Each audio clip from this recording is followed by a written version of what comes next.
प्रकाशन समारोह हम लोगों का हर वर्ष होती है। इस वर्ष नए नामों के साथ हम लोगों का नया नाम बिहार सरकार द्वारा जो नया नाम मिला है पटना लाइट डेकोरेटर कल्याण समिति। इस नामों से आज पहला हम लोग का होली है। वैसे तो 1995 से हमारी संस्था चल रही है और कोरोना में ही सिर्फ होली मिलन नहीं हुई, लेकिन करीबन हर वर्षों में हम लोग का होली मिलन चलता है। पटना लाइट डेकोरेटर्स की जो मान्यता थी, जो पहले से चल रही थी, दशहरा, दिवाली और जिस तरह का पर्व छठ पर्व चल रहा था, क्या उसके बारे में अभी वो मान्यता चल रही है? हम लोगों का मांग हरदम बना रहेगा और हम लोग उस मांग पर अड़े हैं। और पहले भी हम लोग कुछ मांग मांगे थे, एसडीओ और डीएम से कुछ हम लोग को मिला था, जिसके चलते कुछ लोगों का काम धाम चला। लेकिन वहीं कहीं सरकारी तंत्र हम लोगों को कहीं तंग करते हैं। और मैं मीडिया के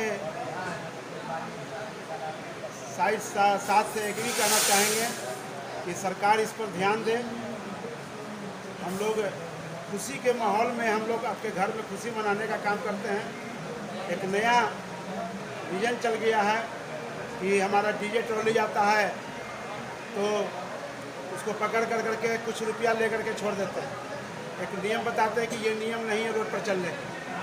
तो वो भी अगर ट्रैक्टर से ट्रॉली नहीं खिंचाएगा तो क्या हाथों से जाएगा? और ये कहीं सरकारी काम होती है तो उसके लिए कोई हम लोग को नहीं रोक होता। लेकिन किन्हीं की गरीब के बाल बच्चे की शादी होती है उसमें ये रोक लगाया जाता है, रात बिरात को प्रशासन द्वारा तंग किया जाता है। मैं आपके माध्यम से सरकारी तंत्र को अवगत कराना चाहूँगा कि हम लोग खुशी का माहौल में इसको कार्य करते हैं और खुशी मनाने का काम करते हैं और करने दिया जाए। और किसी को, हमारे ट्रॉली वाले को, हमारे जो डीजे है 10 बजे, हम लोग खुद चाहते हैं कि 10 बजे के बाद डीजे नहीं बजे, लेकिन सरकार इस पर कभी कहीं जो है नाजायज़ होती है, रात बिरात को तंग करते हैं। उसके लिए उसको न तंग करें और ज़्यादा होती है तो फिर आप आगे लड़ाई लड़ें। क्योंकि अब तो एनडीए की सरकार आ चुकी है, तो आपने अभी तक उनसे क्या मांग किया या क्या उनसे अपेक्षा? सरकार एनडीए की हो या किसी की सरकारी हो, हमारा जो कमेटी है वो किसी एक सरकार से ताल्लुक़ नहीं रखती है। क्योंकि हम लोग चूँकि हमारे कमेटी में हर पार्टी के लोग, ये किसी पार्टी से बिलोंग नहीं करते। हम लोग चाहते हैं कि बस कोई पार्टी कोई सरकार बने, हम लोगों का काम चलता रहे, हम लोग का काम होता रहे। हम लोग कहीं से भी कोशिश करते हैं कि मैं कानून नहीं तोड़ूं, 10 बजे के बाद डीजे नहीं बजा। लेकिन मुसीबत में हमारा 2 लड़का जाता है साइड पर, मात्र 2 लड़का रात में रहता है डीजे ट्रॉली पे या डीजे में, और उधर से सैकड़ों लोग रहते हैं। कहीं मजबूरन उन लोगों को टॉर्चर करके 1 आध घंटा ज़्यादा बजाया जाता है। मैं सरकार या प्रशासन से मैं अनुरोध करना चाहूँगा आपके माध्यम से कि डीजे ट्रॉली को नहीं पकड़कर, जो डीजे ट्रॉली से जो ज़बरदस्ती जो डांस करवा रहे हैं, जो बजवा रहे हैं, उन पर कार्रवाई की जाए। घर वालों पर कार्रवाई की जाए कि उनके घर में इतना रात को ज़्यादा आसान होता है कि डीजे वाले को पकड़ दें। तो मैं आपके माध्यम से मैं बार कहता हूँ कि मैं सरकार को अवगत कराना चाहता हूँ कि इस सब चीज़ों पर ध्यान दिया जाए। हम लोग खाने कमाने वाले हैं, अगर इस तरह से अगर करेंगे तो एक पटना में कम से कम 600 से 700 डीजे है और एक डीजे से सैकड़ों, मेरे कम से कम 10 परिवार चलता है।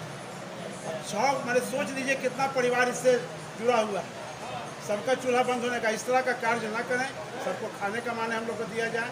अभी कुछ दिनों से नया एक रूल रेगुलेशन निकला है कि रात में पहाड़ी पर पुल से उस पार से गंगा पार से लोग आते हैं, उनको भी कहीं तंग करके फिर गंगा पार से करके चल जाता है। तो उन लोग को टॉर्चर नहीं होती है। जो हम लोग का काम करते हैं पटना में, उन लोग को रात को टॉर्चर किया जाता है। तो इस सब चीज़ पर हम लोग को सरकार हम लोग को ध्यान दे। सरकार एनडीए के रहे या किन्हीं का रहे, मैं सबके साथ हूँ कि मैं सब सरकार के एक यहाँ काम करता हूँ। मैं सब पार्टी का काम करता हूँ। मैं किसी एक पार्टी का, हम लोग का कोई भी संस्था, हमारे जितने भी 800 संस्था के सदस्य हैं पूरे पटना के, 850 दुकानदार जुड़े हुए हैं। और इस तरह का काम करने का मनाइए। किसी के होली में किसी के अवरुद्ध मत खड़ा होइए, किसी को होली मनाने में किसी को दिक्कत नहीं कीजिए। ये अभी होली में एक बहुत बड़ी चीज़ है कि हम लोग का होली में हमारे सदस्य में कुछ मुस्लिम भाई भी हैं, उनको रोज़ा रमज़ान में भी किसी को दिक्कत ना पहुँचे, किसी मुस्लिम भाई को भी दिक्कत नहीं पहुँचे। ऐसे होली मनाइए कि हम लोग साथ मिल करके एक साथ हम लोग इसको मना सकें। ठीक है, आप अपना परिचय दे दें सर। मैं अभी पटना लाइट डेकोरेटर कल्याण समिति का अध्यक्ष। बहुत बहुत शुक्रिया सर, बहुत बहुत धन्यवाद ये संदेश देने के लिए आपका बहुत बहुत शुक्रिया।